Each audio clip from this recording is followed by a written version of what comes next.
Leah, thanks.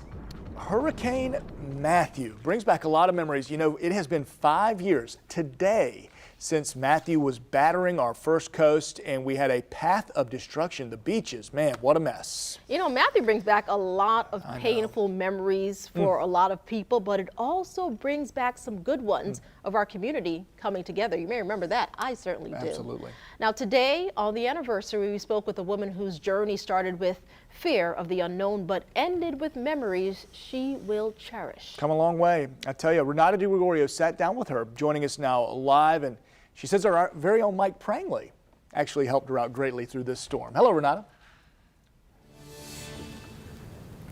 Hey, good morning, Lou. Yeah, Brenda Link actually was messaging with Mike Prangley while this was all happening. He got her in touch with someone still in Fernandina Beach, and they were the ones that were able to go over to her home and take a picture of it.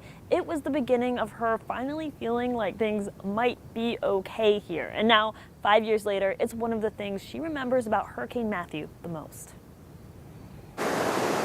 If you were on the beach every day, it was so noticeable of what was not there.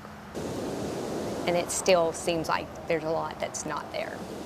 Brenda Link spends every day at the ocean. But in 2016, Hurricane Matthew forced her to leave Fernandina Beach. It was stressful. It was stressful driving, not really knowing what you were going to do, how long you were going to have to be gone. There's babies in here. When you leave, you realize that everything else you're leaving behind. Matthew put much of St. Augustine underwater. The Jacksonville Beach pier destroyed, its dunes flattened. When Link returned home, it looked like a war zone. I mean, there was just debris everywhere, trees. It's almost like the dunes had become cliffs because they had been cut into so deeply.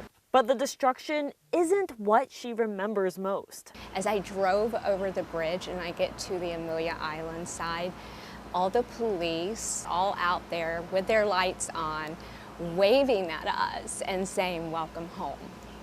Which at that point I completely just lost it and started crying. I was so happy to be home. Really great story there, and we have so many of them, especially from St. Augustine, where we interviewed some people. They got some of the worst damage from Hurricane Matthew. If you're just tuning in with us, you'll be able to catch their stories from St. Augustine on firstcoastnews.com. Live in Jacksonville, Renata DiGregorio, First Coast News, on your side.